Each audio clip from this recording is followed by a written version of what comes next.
Ça s'appelle un faux départ, mais ça sent bon la France, les chansons ce sont les jeux du direct, mais oui, les verres qui cognent et la bonne barbaque grillée, ça vous parle ça, Perico? Eh bien, ne vous enthousiasmez pas trop, parce que ce que vous entendez là, pour certains, s'apparente carrément au bruit des bottes. On vous explique tout ça avec le cofondateur du Canon français, Géraud de la Tour. Bonjour.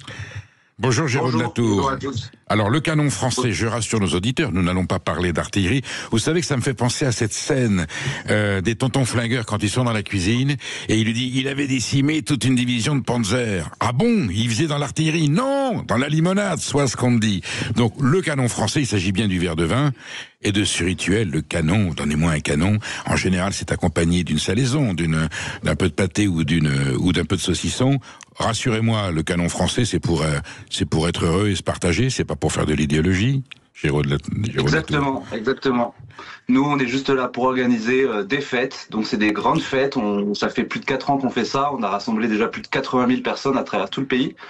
Et donc, ce sont des grands banquets festifs où les gens se retrouvent à la même table, partagent des plats, rigolent, chantent et s'amusent. Voilà. Donc, évidemment, c'est pour donner de la joie, du bonheur aux gens. Nous, c'est notre métier et c'est ce qu'on fait tous les jours. On voit bien les images. Vous êtes avec, alors il y en a qui ont des bérets, c'est à la bonne franquette, c'est un peu le banquet républicain, j'allais vous dire, mais surtout c'est un banquet populaire où on partage dans la convivialité et l'amitié parfois.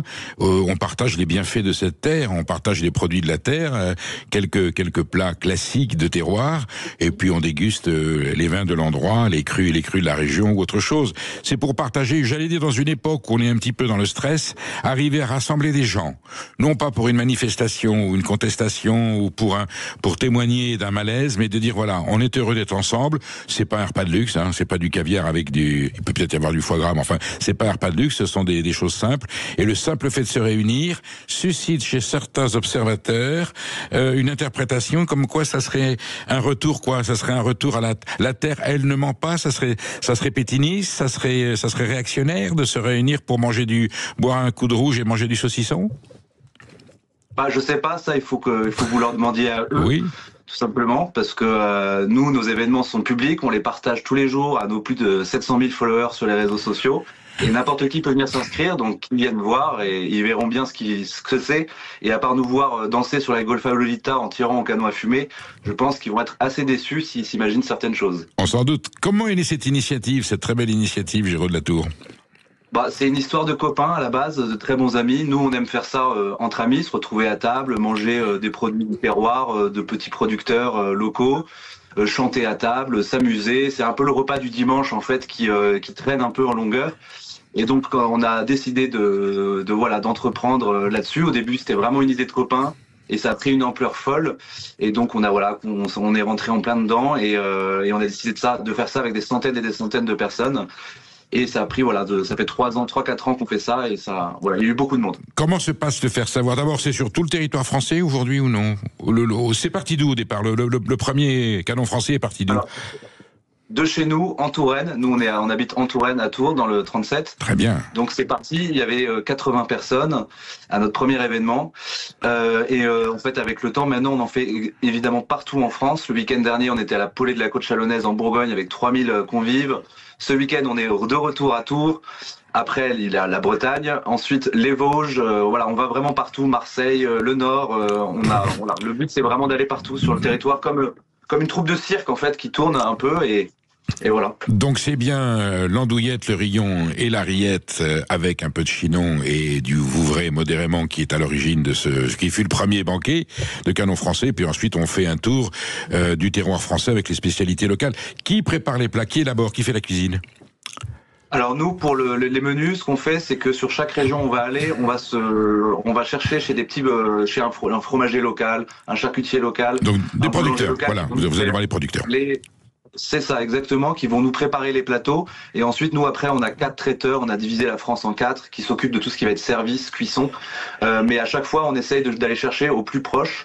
Donc vraiment la fromagerie, on appelle, on prospecte un peu à droite à gauche. Il y a beaucoup évidemment d'artisans qui nous contactent directement, on a beaucoup d'appels entrants. Mais voilà, à chaque fois on essaye de faire le plus local possible et de faire travailler des petites boutiques, des petits artisans. On s'inscrit comment? Sur Internet? Il y a un site?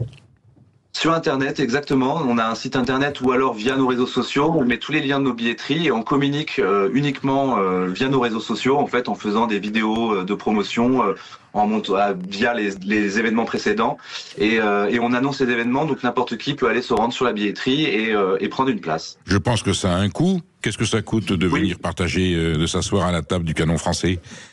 Alors ça coûte 80 € par personne parce que dedans vous avez tout compris, donc entrée, plat, fromage, dessert avec de quantités très généreuses, plus toutes les boissons, vous avez rien à dépenser sur place. Et ensuite de ça, nous, il y a une vraie production musicale, donc on a des concerts, on a de la scénographie, il y a beaucoup d'animation. Il y a aussi une partie culturelle, une partie spectacle, je comprends pour les prix. Exactement. Ça dure combien de temps ? C'est la journée complète ou une demi-journée ? Non, c'est un déjeuner. Alors, sauf quand on les fait les soirs, mais de manière générale, nous, c'est des déjeuners, ça dure de midi à 17h, donc c'est un déjeuner de 5 heures, on va dire. Voilà. Qui voyez-vous venir ? Alors justement, c'est là où on va mettre les pieds dans le plat, c'est le cas de dire. Est-ce que c'est des gens d'un certain niveau social, d'une certaine idéologie ? C'est des jeunes, c'est des gens, j'allais dire, c'est des citoyennes et des citoyens français comme les autres qui viennent. Il n'y a pas de préjugés, il me semble. Tout le monde qui vient, nous de toute façon on ne demande pas aux personnes qui viennent pour qui ils votent, etc. Donc ça je saurais pas vous dire, mais ce qui est certain c'est que il y a de tout. On a beaucoup de Français qui viennent de la ruralité, mais on a aussi des citadins.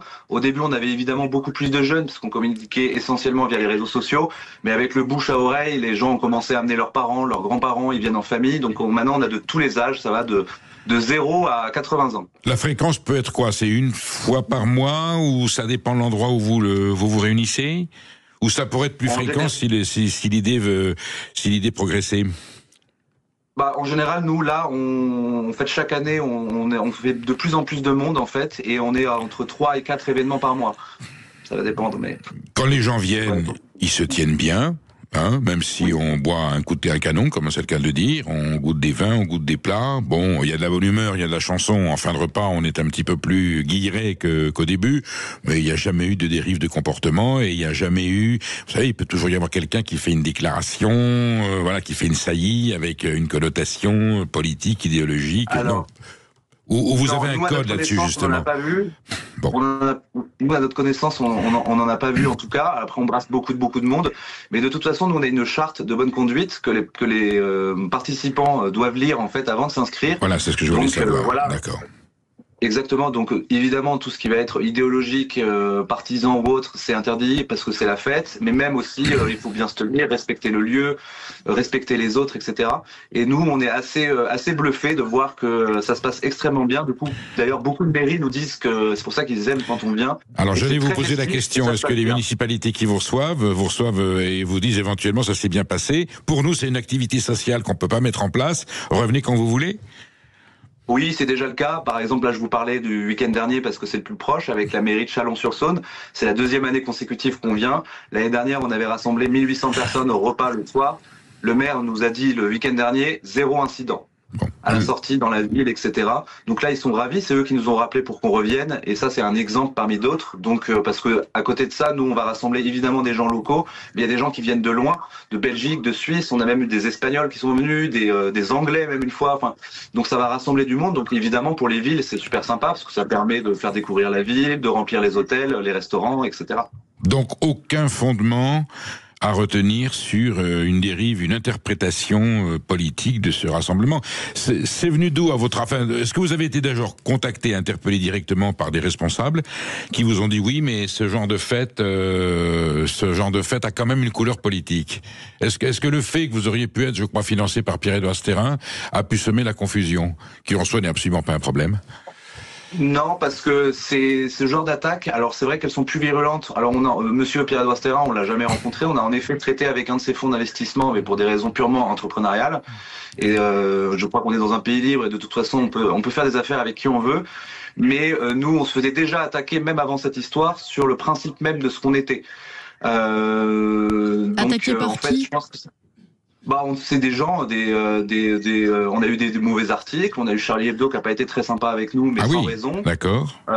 On a eu, mais là c'est comme ce qui s'est passé en Bretagne, c'est souvent des anonymes, donc finalement on ne sait pas ce que c'est, à part que ce Sûrement des groupes de fascistes qui veulent interdire. De la part de Charlie Hebdo, c'est étonnant, parce qu'eux-mêmes ont été souvent attaqués du côté de leur gauche parce qu'ils n'étaient pas assez ceci ou pas assez cela.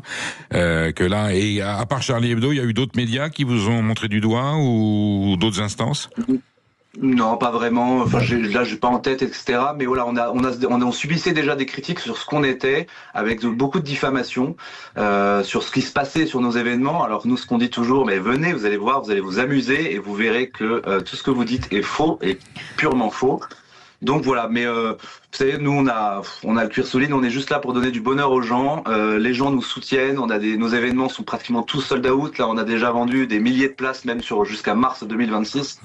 Donc finalement, nous on avance, on fait la fête, on rigole et on fait travailler les petits producteurs. Bon, le canon français restera français bien sûr, et ça veut pas dire d'ailleurs vous ayez pas éventuellement un jour une spécialité, vous fassiez de la paella ou du couscous, je suis sûr que ça pourrait tout à fait être faisable, et le canon français restera républicain, il restera citoyen, ouvert à tous, voilà, sans discrimination, comme la France a toujours su célébrer ses festins populaires et les instants de table qui font qu'on est fiers et heureux d'être français parce que nous avons des produits agricoles à mettre en valeur, et c'est une raison pour laquelle il faut se battre pour ces gens-là.